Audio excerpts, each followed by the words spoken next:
School Pediatric Leadership Program, and she is also a commissioner in the Lancet Commission on Holocaust Medicine. אני אעבור לעברית.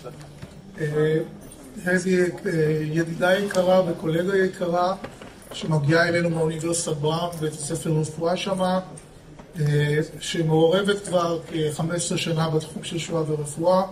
יש לה גם קשר אישי לזה, והיא תספר לנו על מה שהיא עושה בחינוך בתחום הזה.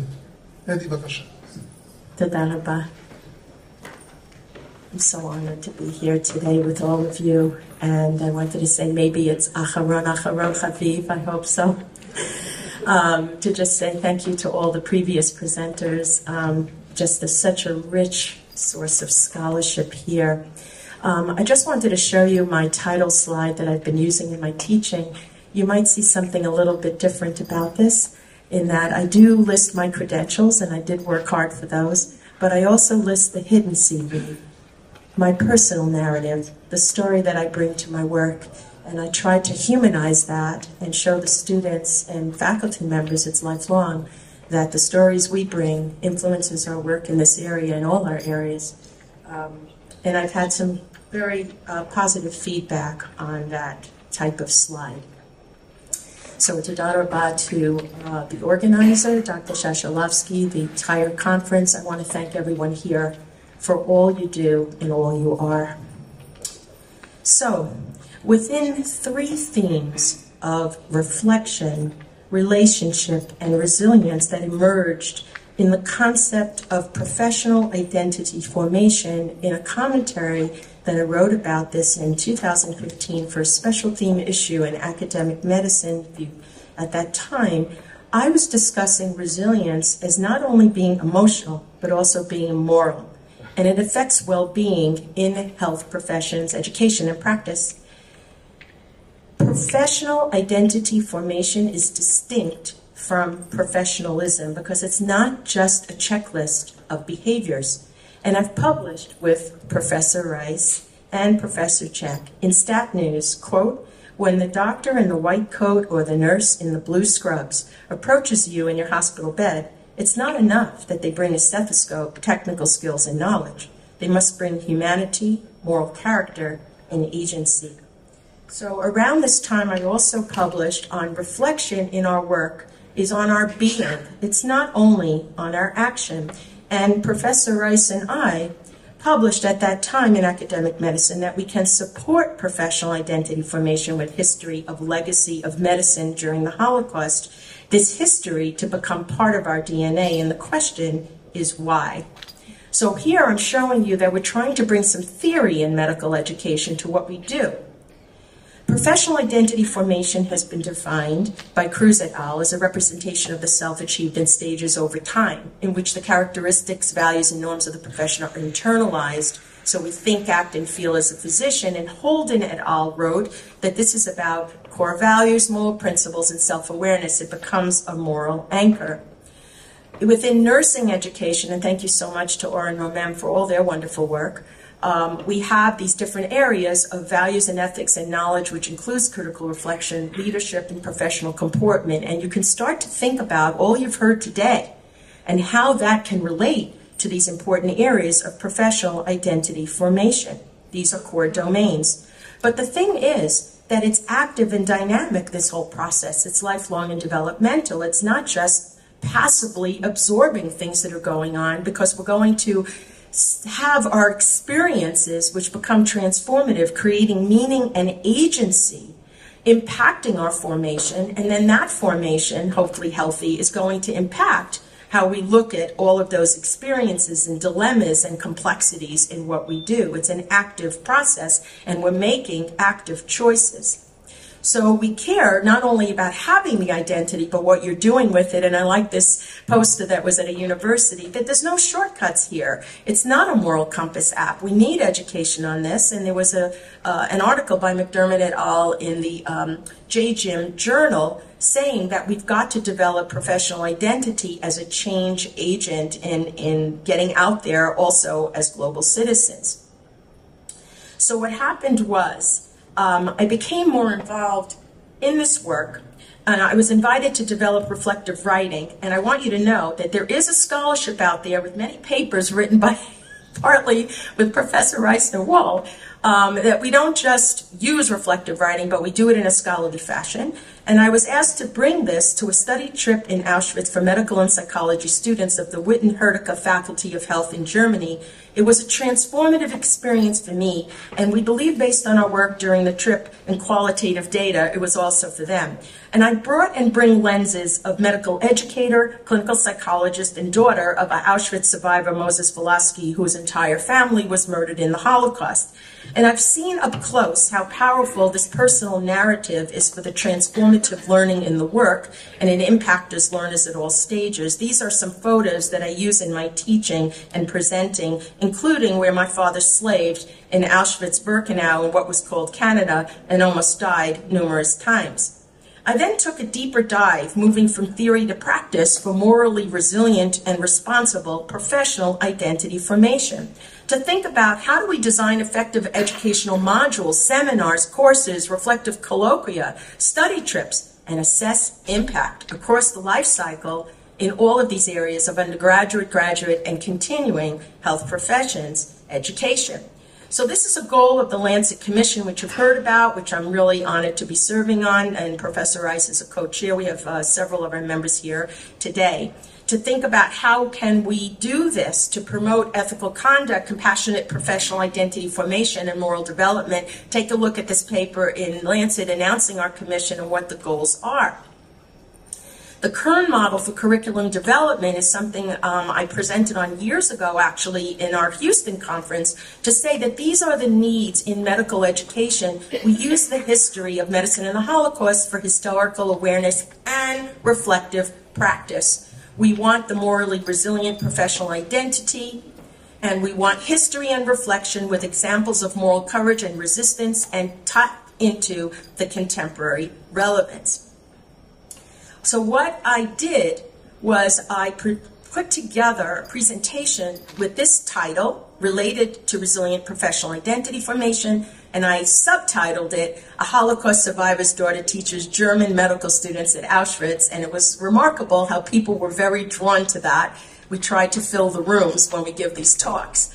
And then what I did was I used some integrative health humanities for guided reflection using art interpretation, guided reflective writing, and facilitated group discussion. We need trained medical educators who know how to work with these materials and reflective discussions, helping the students to think about personal and contemporary relevance and what it means to them, as the way our wonderful student just spoke about from Ben Gurion. The curricular integration of contemporary relevance, this is crucial.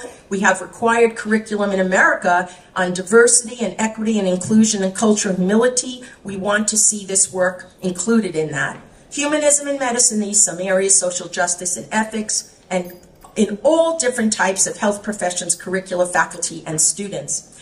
I have used poetry along with art. There are different ways that we can encourage reflection. This is a poem written by Naomi Raplansky that's gotten very positive feedback. It's a very poignant poem, and it brings intentional presence in this courageous physician. This is his, the memorial to him at Yad Vashem. We reflect on echoes of the Holocaust with the students, on the contemporary relevance. These are some of the areas here. I'm not going to go through them because of our time, but take a look at how many areas of contemporary relevance this work of history of legacy of medicine, nursing, dentistry, and the Holocaust touches upon. And the students raise this, we raise this in a facilitated discussion, and it's quite impactful.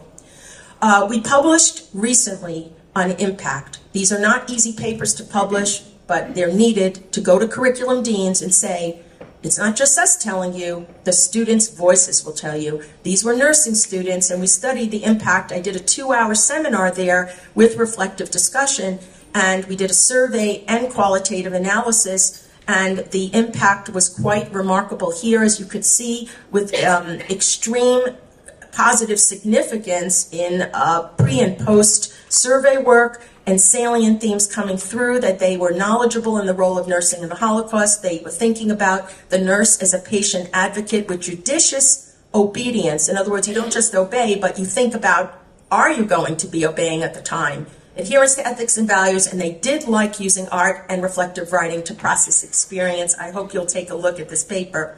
We hope to study outcomes of a continuing education that I gave for 80 nursing faculty, where we discussed it as confronting implicit and explicit bias and healthcare inequities.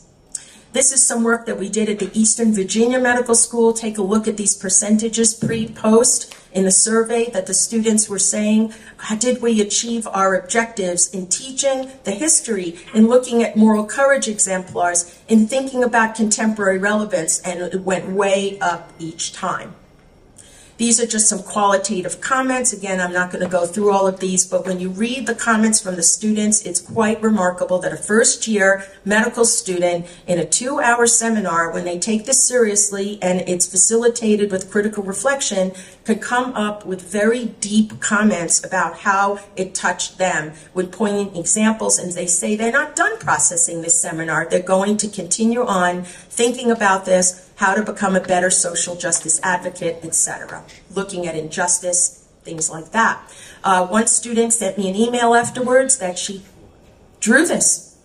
It came out of her. She said, I was inspired to paint. It's about unity in medicine and all the complexities around you, represented by the colorful swirls around the hands, essential to always show compassion to one another. I was very moved, and she gave me permission to share this with you today.